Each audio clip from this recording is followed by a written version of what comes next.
با صلح روزگاری خوش و دلنشین کنیم، او را نگین دلکشی انگشترین کنیم.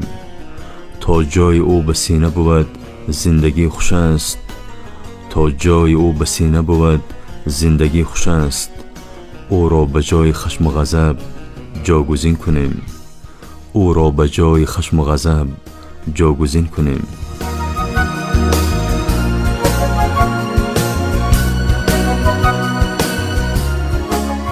دانی که جنگ خانه هستی خراب کرد، هر کس که صلح جست بنای ثواب کرد. تاجیک بهر صلح دو کف بر دعا کشاد، ایزید دعای نیکی برا مستجاب کرد، ایزید دعای نیکی برا مستجاب کرد.